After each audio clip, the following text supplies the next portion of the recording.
I first found out that I had fibroids when I was 24 years old.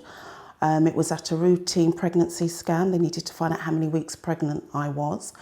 And they said, you've got 3 fibroids. They were very small. And I've never heard of the term fibroids before, and it sounded alienated to me at the time. So at first, the fibroids, they weren't a problem. Everything was fine. I could manage with that. And then when I reached, say, about 42, that's when I started to have problems such as heavy bleeding and backache. And the doctor put me on some medication, and that seemed to help for some time.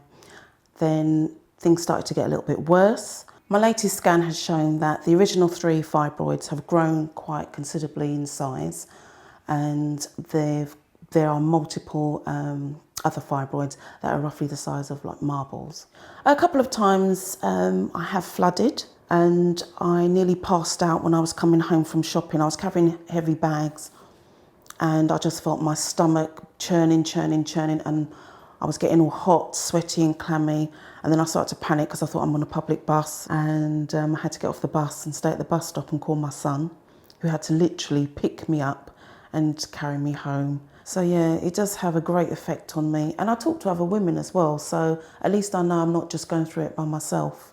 Yeah, I've seen several women in the past, over the years. They've had accidents like where their menstrual bleeding has come through to their clothes.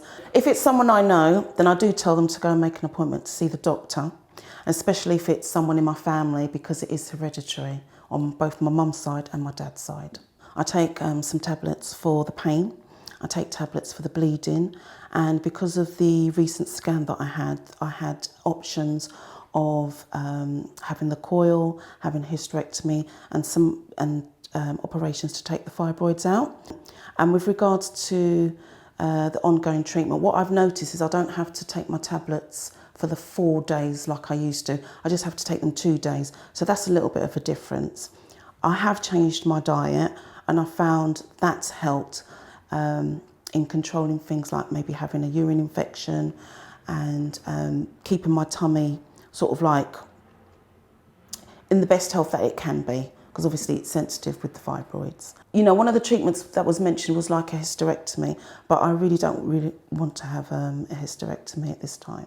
The advice that I'd give to other women who suffer from heavy periods is the first point of call is to go to their doctor, and they can tell their doctor all the signs and symptoms that they're experiencing, and hopefully the doctor will send them for blood test and possibly a scan, because you know, if you're losing a lot of blood, you might be suffering from anemia as well, or it might be something else, not fibroids. So first point of call, I would advise all women to make an appointment to see their doctor.